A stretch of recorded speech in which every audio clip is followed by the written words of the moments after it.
Ladies and gentleman, Bihar ರಾಜಕೀಯದಲ್ಲಿ ಇವತ್ತು ಹೊಸ ಇತಿಹಾಸ ಸೃಷ್ಟಿಯಾಗುತ್ತೆ. ದಶಕಗಳ ಕಾಲ ಬಿಹಾರದಲ್ಲಿ ಜೆಡಿಯು ಮತ್ತು ನಿತೀಶ್ ಕುಮಾರ್ ಅವರ ನೆರಳಲ್ಲಿದ್ದಂತಹ ಬಿಜೆಪಿ ಇದೀಗ ಮೊದಲ ಬಾರಿಗೆ ಬಿಹಾರದ ಗದ್ದುಗೆಯನ್ನ ನೇರವಾಗಿ ತನ್ನ ಕೈಗೆತ್ಕೊಂಡಿದೆ. ಬಿಜೆಪಿಗೆ ಮರೀಚಿಕೆಯಾಗಿದ್ದ ಮುಖ್ಯಮಂತ್ರಿ ಸ್ಥಾನ ಈಗ ಒಲಿದು ಬಂದಿದೆ. ಅಷ್ಟಕ್ಕೂ ಈ ಪವಾಡ ನಡೆದಿದೆ ಹೇಗೆ? ನರೇಂದ್ರ ಮೋದಿ ಮತ್ತು ಅಮಿತ್ ಶಾ ಹೆಣೆದಂತಹ ಆ ತಂತ್ರವಾದ್ರೂ ಏನು? ಸಾಮ್ರಾಟ್ ಚೌಧರಿ ಅವರ ಪಟ್ಟಾಭಿಷೇಕದ ಹಿಂದಿನ ಅಸಲಿ ಕಥೆಯ ಬಗ್ಗೆ ಕಂಪ್ಲೀಟ್ ಡೀಟೇಲ್ಸ್ ನೋಡ್ತಾ ಹೋಗೋಣ. ವೀಕ್ಷಕರೇ, ನೆಲ ಜಲ ಭಾಷೆಗಾಗಿ ಪ್ರಾಮಾಣಿಕ ಪತ್ರಿಕೋದ್ಯಮ. ನೀವು ನೋಡ್ತಾ ಇದ್ದೀರಾ ಫೋಕಸ್ ಟಿವಿ. ನಾನು ನಿಶ್ಚಿತ.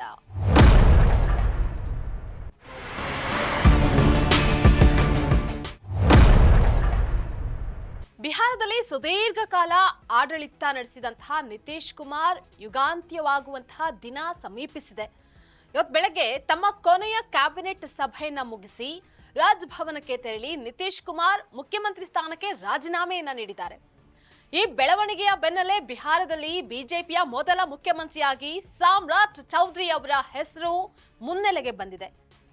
ಜೆಡಿಯು ಪಾಳೆಯದಲ್ಲಿ ಬಿಜೆಪಿಗೆ ಅಧಿಕಾರ ಸ್ಥಾಪಿಸೋದು ಅಷ್ಟು ಸುಲಭದ ವಿಷಯ ಆಗಿರಲಿಲ್ಲ. ಪ್ರಧಾನಿ ನರೇಂದ್ರ ಮೋದಿ ಮತ್ತು ಅಮಿತ್ ಶಾ ಸತತ ಪ್ರಯತ್ನ ಮತ್ತು ಚಾಣಾಕ್ಷತನದಿಂದ ಈಗ ಮೊಟ್ಟ ಮೊದಲ ಬಾರಿಗೆ ಬಿಹಾರದಲ್ಲಿ ಕಮಲ ಅರಳುತ್ತೆ. ಅಮಿತ್ ಶಾ ಅವರು ಚಿರಾಗ್ ಪಾಸ್ವಾನ್ ಮತ್ತು ಜಿತನ್ ರಾಮ್ ಮಾಂಝಿ ಅವರಂತಹ ಸಣ್ಣ ಪಕ್ಷಗಳನ್ನ ಒಗ್ಗೂಡಿಸಿದ್ರು. ಇದು ಬಿಜೆಪಿಗೆ ನಿತೀಶ್ ಕುಮಾರ್ ಅವರ ಮೇಲಿನ ಅವಲಂಬನೆಯನ್ನ ಕಡಿಮೆ ಮಾಡಿತು.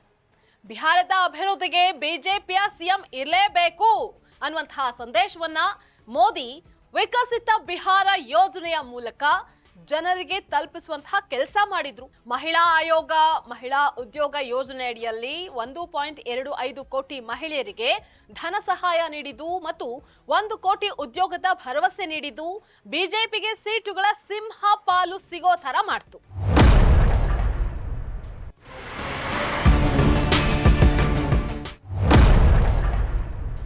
ಈ ಎಲ್ಲಾ ಬೆಳವಣಿಗೆಗಳು ಬಿಜೆಪಿಗೆ ಒಂದ್ ರೀತಿ ಭಾವನಾತ್ಮಕ ಕ್ಷಣ ಅಂತ ಅಂದ್ರೆ ತಪ್ಪಾಗೋದಿಲ್ಲ.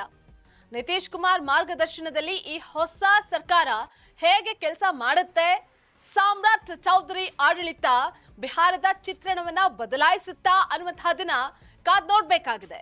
ಇದಾಗಿತ್ತು ಇವತ್ತಿನ ಫೋಕಸ್ ಸ್ಪೆಷಲ್ ಸ್ಟೋರಿ. ನೆಲ ಜಲ ಭಾಷೆಗಾಗಿ ನೋಡ್ತಾ ಇರಿ ಫೋಕಸ್ ಟಿವಿ.